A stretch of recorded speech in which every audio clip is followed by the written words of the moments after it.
Obedience to God must come before obedience to men. This solemn statement was made by St. Peter and the apostles in Acts of Apostles chapter 5 verse 29. It is like the Pope and the bishops making such statement within a faith-challenging moment. Such statement from the early apostles must not be taken lightly, must be taken very seriously, because it is part of the divine revelation. Divine revelation began with Christ and ended with the last of the apostles, of the 12. And so, what they have said is a divinely revealed truth and should determine our conduct within human society, and it also demands our obedience. It is important to note that the early apostles made that statement within a very faith-challenging moment in the Christian community, when the Sanhedrin demanded them to stop preaching in the name of Christ and to refrain from imputing the guilt of the death of Christ upon them. Were they really involved in the death of Christ? Yes, they were super actively involved in the death of Christ. And so the apostles were bearing witness to the truth they know. And secondly, about preaching in the name of Christ, they were obeying the instruction of Christ, the commission of Christ to go into the world and proclaim the good news.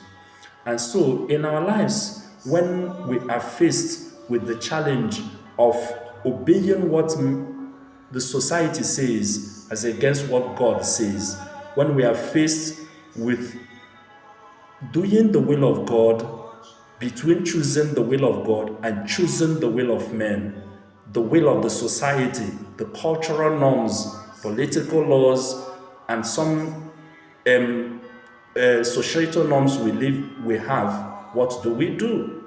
We must choose what God says, the will of God that has been revealed in Christ, revealed through the teaching, life, and ministry, and the death and resurrection of Christ, up until the Pentecost. We must listen to that will of God. We must choose it and obey it. Should we then disobey human civil society authorities? No.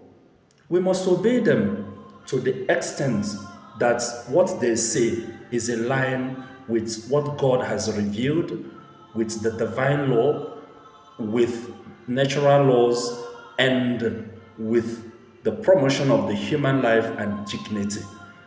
That is to the extent we obey them.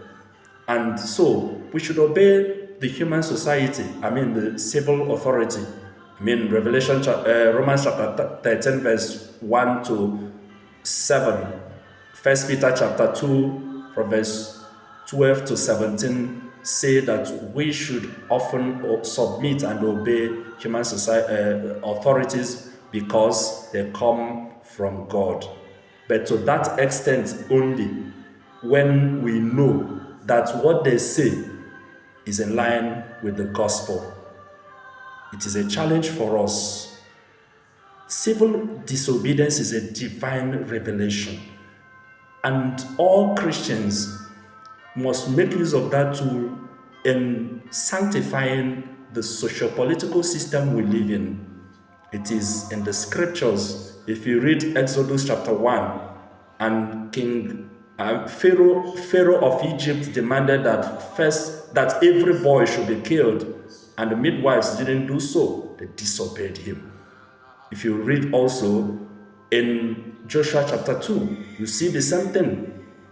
If you read Daniel chapter 3, Shadrach, Meshach, and Abednego disobeyed King Nebuchadnezzar and obeyed God. Daniel chapter 6, Daniel chose to pray than to keep to the instruction, the law of the king, not to ask any god of anything. He obeyed the law of prayer. In our society today, many laws, like Ikwozu, like Osuka system, should be disobeyed earnestly by Christians, and Christians should be at the forefront of the disobedience, and we are doing God a good work on earth. We should also disobey those ones, and even some hospital policies that promote the killing of human beings that promote abortion, euthanasia, say no to them. What about traders and businessmen and women? You hike prices because your trade union says so. Say no to it. It is against the human life and against the law of God. You should make gains, obviously, but your making of gains should not go contrary to the promotion of the human dignity. Obedience to God must come before obedience to men. Look into your life and see in ways you obey, even in your villages, to the customs that stand outrightly against the norms of God, the laws of God, and stand against them. Disobey them. You are doing God, you are doing the work of God by doing so.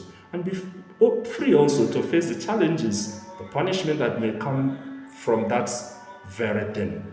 Civil disobedience is a divine part of divine revelation. Make use of that tool and revive the human society